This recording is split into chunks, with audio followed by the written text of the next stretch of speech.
हाँ तो प्यारे दोस्तों, कैसे हैं आप सभी लोग। उम्मीद करता हूँ आप लोग बहुत ही बढ़िया होंगे और अच्छी तरह से आप अपने कंपार्टमेंटल बोर्ड एग्जाम की तैयारी कर रहे होंगे।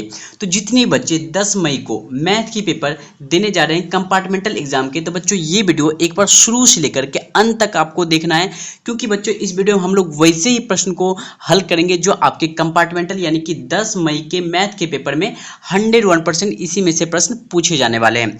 और जिन भी बच्चों को इसका PDF चाहिए तो वीडियो के बीच में आपको व्हाट्सएप नंबर दिया जाएगा, उस पर आप कांटेक्ट करके आप अपना PDF 149 का परचेज कर सकते हैं, ताकि आप अपने एग्जाम में अच्छे से अच्छे नंबर ला सके।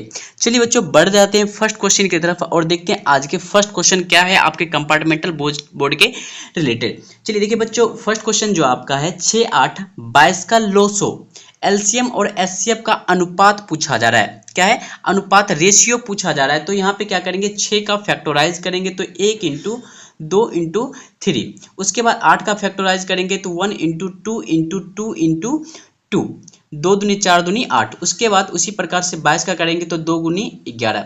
अब हमें क्या निकालना है, एचसीएफ पहले निकालना है। तो एचसीएफ जो निकालेंगे, ये एचसीएफ हमारा कॉमन फैक्टर आ गया, यानी कि 2 और गुना 1। तो 2 गुना 1 क्या हो रही है, 2 हो गई। उसके बाद अनुपात पूछा जा रहा है, तो उसके बाद अनुपात यहाँ पे दे देंगे। देन क्या करेंगे हम, 11 दूनी 22 दूनी 44 तिया 132। और ये क्या है, इनको भी ऐड करेंगे क्योंकि एक साथ इसको सम्मिलित करना है। तो 11 दूनी 22 दूनी 44 तिया 132 दूनी 264, यानी कि 2 अनुपात हमारी आई 2 अनुपात 264। अच्छा, इसको हम क्या करेंगे, काट सकते हैं। तो यानी कि 1:132 में काट सकते हैं, यानी कि रिजल्ट जो आपकी आएगी 132 रेशियो यानी कि अनुपात 1 आ जाएगी। राइट आंसर आपका ए नंबर ऑप्शन एकदम बच्चों सही उत्तर हो जाएगा।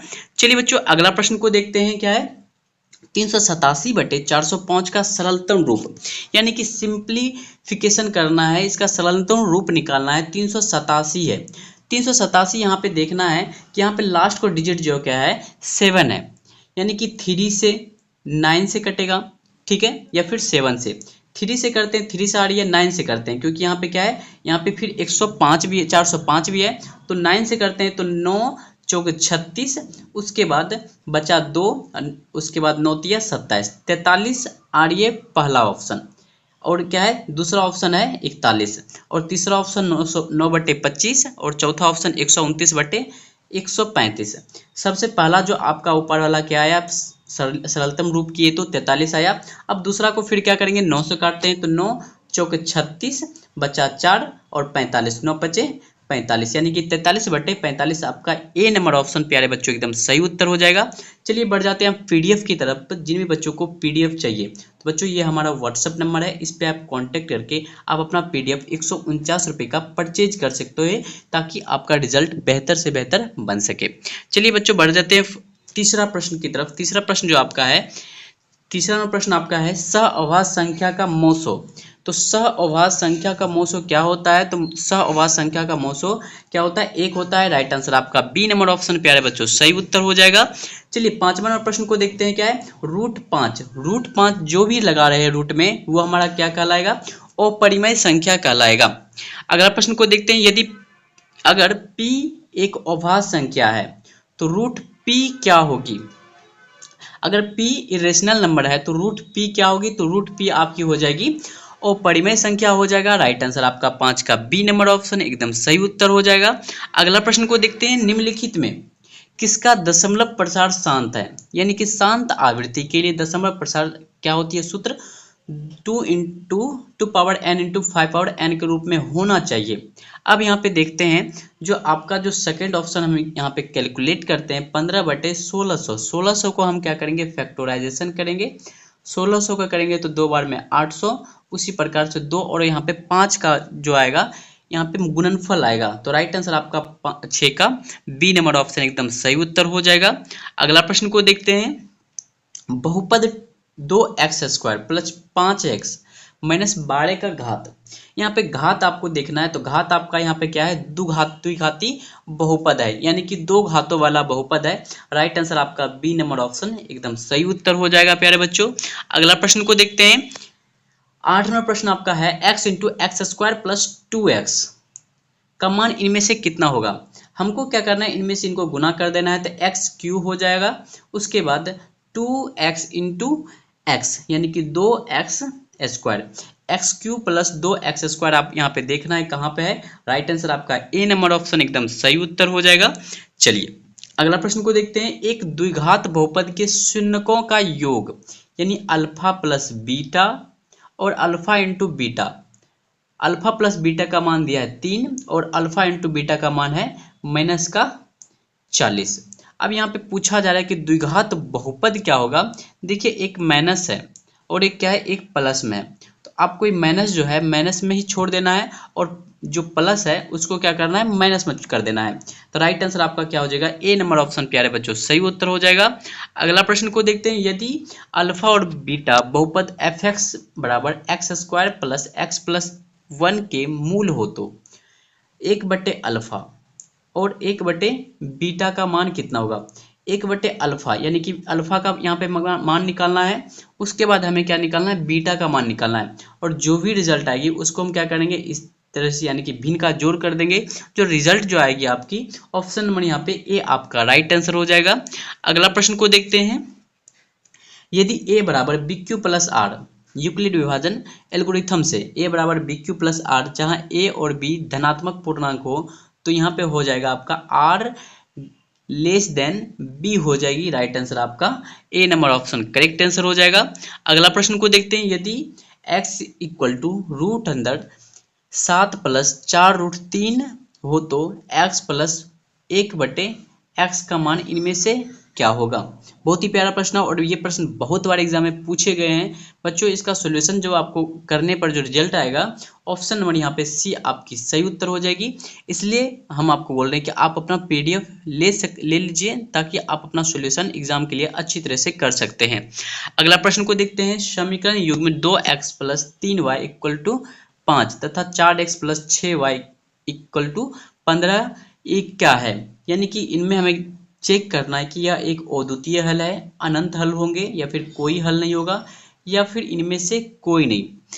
तो यहाँ पे क्या है, 2/4 यानी कि 1/2, 3/6, 1/2 और 5/15, 1/3 यानी कि A1/A2 बराबर है B1/B2 के और बराबर नहीं है C1/C2 के। तो इसका मतलब ये होता है कि इसका क्या है, कोई हल नहीं होगा। राइट आंसर आपका सी नंबर ऑप्शन एकदम सही उत्तर हो जाएगा। और द्वितीय हल के लिए कंडीशन होता है A1/A2 बराबर नहीं है B1/B2 के। अनंत हल के लिए कंडीशन है A1/A2 बराबर है B1/B2 के और बराबर भी रहेंगे C1/C2 के, अर्थात तीनों क्या है, इक्वल रहेंगे। अगला प्रश्न को देखते हैं। यदि रैखिक समीकरण का युग्म संगत हो, अगर संगत होती है तो रेखाएं हमेशा क्या होती है, प्रतिच्छेदी या फिर संपाती कहलाएगी। राइट आंसर आपका डी नंबर ऑप्शन प्यारे बच्चों 14 का सही उत्तर हो जाएगा। अगला प्रश्न को देखते हैं। के किस मान के लिए रैखिक समीकरण युग्म 2x - y - 3 बराबर 0, उसके बाद 2kx + 7y - 5 बराबर 0 का एकमात्र हल है x का मान 1 और y का मान -1।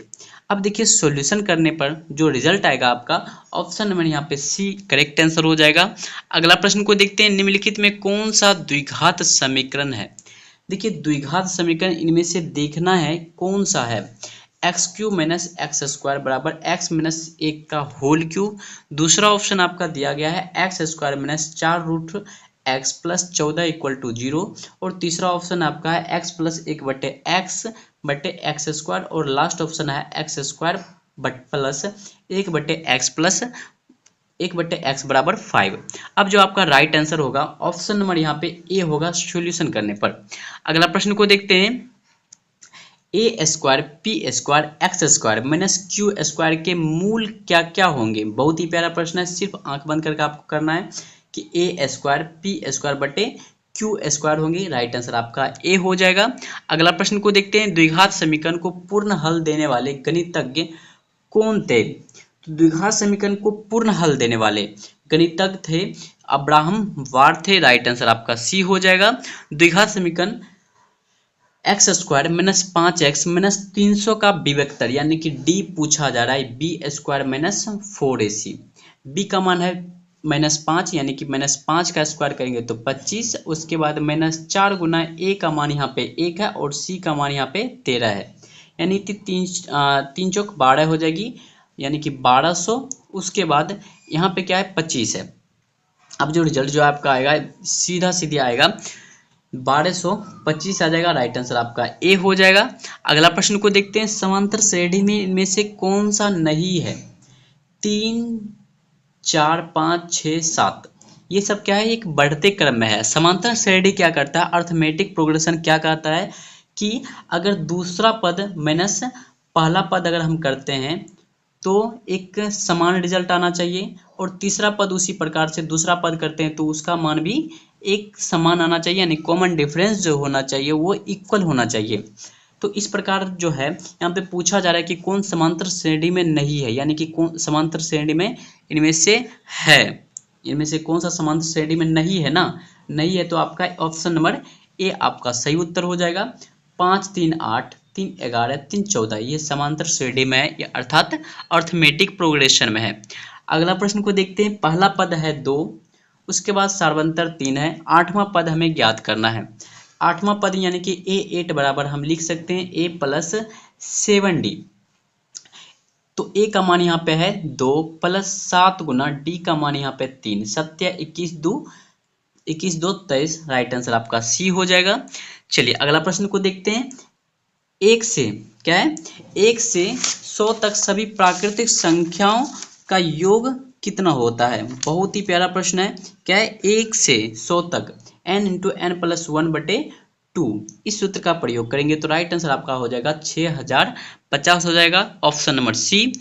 किसका कथन है कि दो समान कोणिक त्रिभुजों में उनकी संगत भुजाओं का अनुपात सदैव क्या होता है, समान होता है। राइट आंसर आपका हो जाएगा ऑप्शन नंबर यहाँ पे बी आपकी करेक्ट आंसर हो जाएगा। अगला प्रश्न को देखते हैं, त्रिभुज ABC में क्या है, त्रिभुज ABC में बिंदु D तथा E क्रमशः भुजाओं AB तथा AC इस प्रकार है कि DE क्या है, लंब है, D समांतर BC है और AD का मान दिया हुआ 4/5 और AC का मान दिया है 18 सेंटीमीटर। AE का मान पूछा जा रहा है तो AE का मान इनमें से कितना होगा? तो राइट आंसर आपको देखना है, क्या कि समांतर है तो समांतर होना चाहिए, तो 8 सेंटीमीटर हो जाएगा। ऑप्शन नंबर सी आपका करेक्ट आंसर हो जाएगा। चलिए दी गई आकृति में x का मान इनमें से निकालना है, तो सिंपली है x का मान जब भी निकलेगा तो इसका राइट आंसर आपको सॉल्यूशन करने पर, क्योंकि सॉल्यूशन मोबाइल के स्क्रीन में नहीं हो पाएगा, तो सॉल्यूशन करने पर जो रिजल्ट आएगा आपका ऑप्शन नंबर सी आपका सही उत्तर हो जाएगा।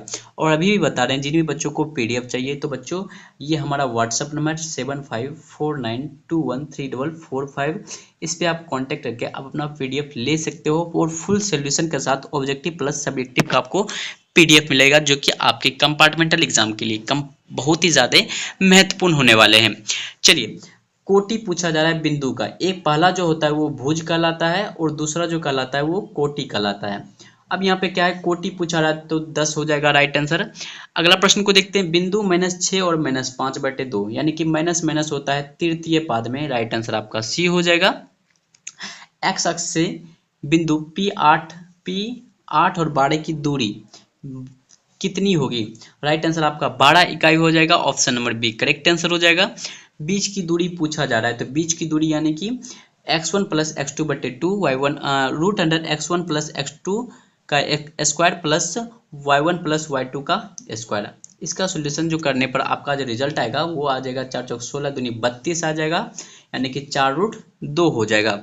अगला प्रश्न को देखते हैं, यदि tan θ = p/q हो तो cos θ + sin θ cos θ - sin θ का मान कितना होगा? बहुत ही प्यारा प्रश्न है और बहुत बार ये प्रश्न आपके एग्जाम में पूछे जा चुके हैं। राइट आंसर आपका क्या हो जाएगा? ए नंबर ऑप्शन सही उत्तर हो जाएगी। तो इस वीडियो में और भी सारे ऑब्जेक्टिव हैं तो उस सभी ऑब्जेक्टिव का सॉल्यूशन नहीं करेंगे, क्योंकि आपको अगर PDF लेना है तो PDF से आपको काफ़ी हेल्प मिलेगी कंपार्टमेंटल एग्जाम के लिए। तो होपफुली आपको ये वीडियो बहुत ही पसंद आई होगी। और बच्चों पसंद आई होगी तो एक बार वीडियो को लाइक कर दीजिए और चैनल पर नए हो तो चैनल को सब्सक्राइब करके बेल आइकन को जरूर ऑन कर दीजिए। मिलते हैं बच्चों नेक्स्ट वीडियो को लेकर, तब तक के लिए बाय बाय, जय हिंद जय भारत, टेक केयर।